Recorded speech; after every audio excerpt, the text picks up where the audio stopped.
Hello again, everybody, and welcome back to the channel. Thank you so much for being with us today. Well, there's a lot of people making Glock clones, and they have been for some time. But what do you get whenever you take a Glock clone design, but instead of a polymer frame, you use aluminum, and instead of a standard Glock grip angle, you use a 1911 grip angle? Well, what you get is a Rock Island Armory Stk100. Does this make this a better shooting gun? Does it make a better option for concealed carry or for other use? Well, we're going to look at all the different features, and we're going to try to answer that in just a minute.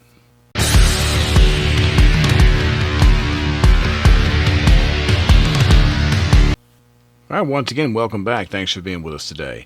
If this is your first time coming to the channel, or if you've been watching our videos and you just haven't had a chance to do so before now, and you like our content, please consider subscribing. You can locate that subscribe button in the lower right-hand corner of your computer screen there, or if you're on a mobile device, you can just scroll down below the video and hit the subscribe button that way. It's a simple thing that helps out a whole lot, and we really appreciate it. So, Rock Island Armory Stk100. I've shot several Rock Island 1911s before, and I thought they've been pretty decent pistols. And when this first came out, I actually got to shoot this when it first came out, and or maybe a little after. It's about a year ago, I think, I got to shoot this. And I really enjoyed it. I didn't really realize at the time how interesting the differences in this compared to, say, a normal Glock clone, and we're going to get into all that. But let's start off the way we normally would here, and that is a little size comparison. As a Glock clone, the closest thing to this is really going to be your Glock 17. As you can see, these two are almost the exact same size. If you're used to carrying a Glock 17 and you looked at this as a potential replacement, or if you've been shopping for something in that size range, this would be about the same as far as the bulk on your hip. The weight's going to be a little bit different. This is an aluminum frame versus a polymer frame, so you need to keep that in mind. But we always like to do a quick little size check there, because obviously if you're going to use this as a carry gun, that's one of your primary considerations, is how much bulk you're going to have. Alright, we're going to jump right into the features here, but before we do, we'll take a minute to thank our friends over at Don's Weaponry for providing us this beautiful example of the Stk100 by Rock Island Armory for our tabletop review today. Don's Weaponry is a huge supporter of firearms safety and education, and we can't thank them enough. So, in our typical kind of top-down fashion, you can see the slide is quite a bit different from a standard Glock slide. There's lots of cutouts and things like that aren't typical to a Glock slide. Now, as you look this over, the first thing you're going to notice is you do have just a plain white dot front sight, and of course you have a cutout sight for the rear.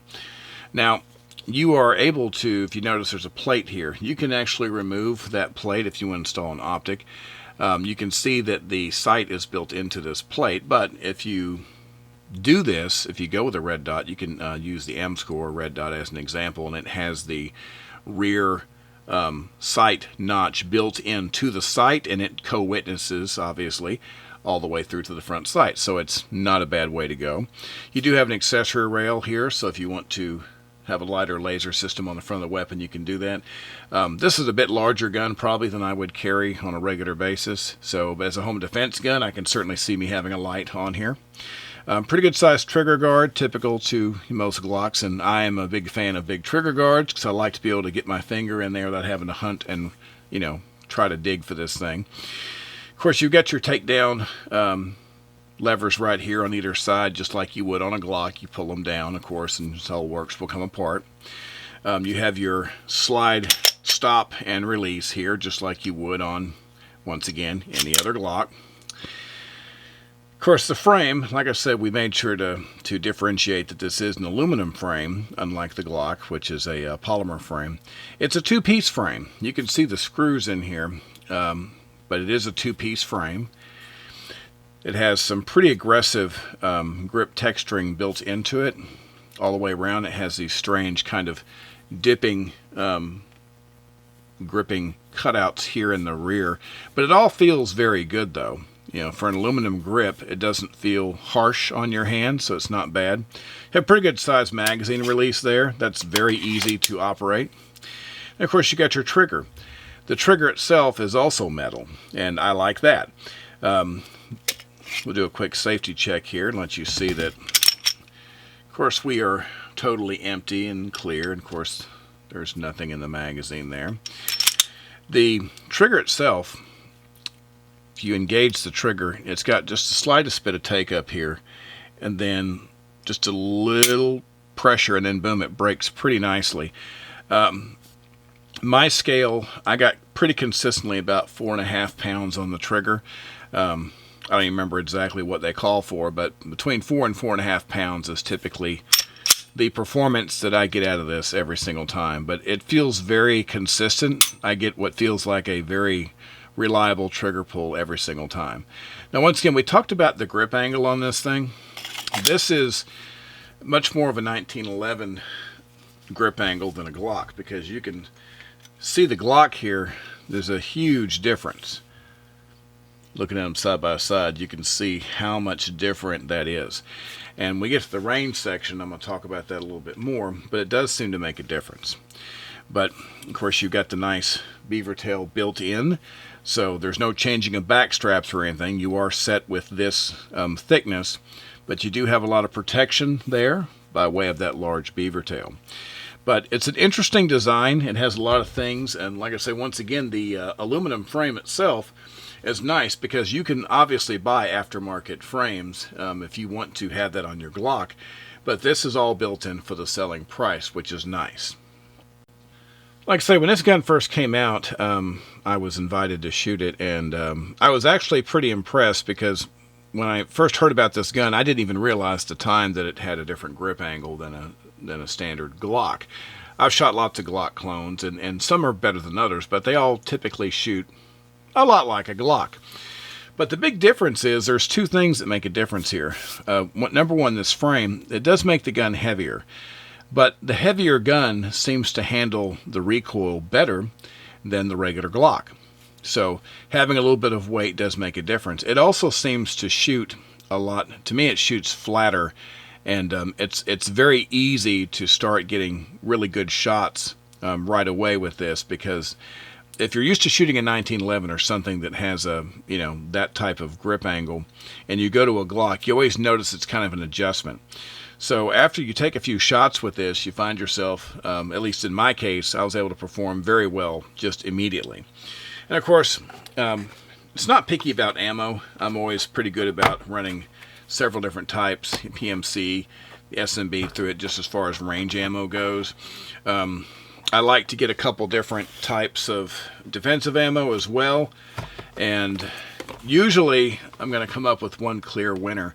But this was unusual. This time I had two different rounds that were about the same. The Gold Dot 124 grain and actually the 115 grain V-Crown. I was getting the same performance out of either one of these as far as accuracy. So it's not picky, and I didn't have any problems.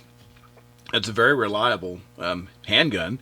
And like I say, I think it actually shoots a little bit better, or it's a little bit easier to shoot it better because of the grip angle and because of the added weight of the frame.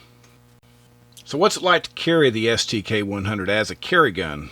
Well, for me, this was pretty easy because, once again, it's a Glock clone, and I'm pretty big on, like these crossbreed type holsters for these larger guns. You got two clips to distribute the weight of the gun.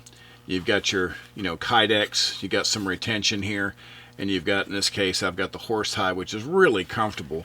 And of course, you can just take the firearm, and if it fits one, it fits them all. So the STK fits it just as well as the Glock 17 that would normally go in there. So, and you've got lots of options, obviously. Crossbreed is just a holster I happen to have a lot of because I like the way they fit. They're very comfortable. But a lot of people make really good holsters. My point is simply that you want to get something, I think, that has two clips that will distribute the weight of that firearm a little bit better. I've tried carrying something like this in a single clip, and the gun tends to want to move around. It doesn't sit very well to me in the waistband that way. But as far as the weight, once again, this is a little bit bigger gun than what I'm going to carry for a carry gun. But if you have the right holster, it's not uncomfortable. But if I was doing a lot of sitting down or getting up and down, I don't think I'd be wanting to have this. If I was on my feet all day long, then I think I could do this without a problem. So overall impressions of the STK100. Well, Rock Island, I've shot a lot of their 1911s, and I've shot, this. I've got quite a few rounds to this particular firearm. And, people have different opinions about it, but my experience has been that it was a very good shooting firearm, and it was very reliable so far. Now, obviously, time will tell if it's really going to be that way, just like any gun. But my experience so far with the extra weight and the different grip angle, it's got everything that you like about a Glock, but it's actually a little bit better shooter. And I like the idea of a aluminum frame anyway. I just think that any time that someone takes the time to have a metal frame versus a polymer frame, it's good to see what the difference is going to be on how that firearm performs. And this one does very well. And like I say, you can buy aftermarket frames for any Glock, but this gun, I've seen it listed, it's right around $500. It could be high or low depending on where you go and what kind of demand is. The gun market is still a little bit crazy. But for that kind of money, and you have an aluminum frame, it's kind of hard to go wrong.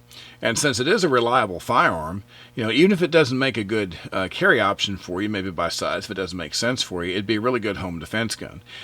So I can't say anything bad about it because it's been a really good performer so far. So anyway, that's going to do it for today. We appreciate you being with us as always. We're going to be back very soon with another video for you. So until that time, everyone, please stay safe and have a great day. Thank you.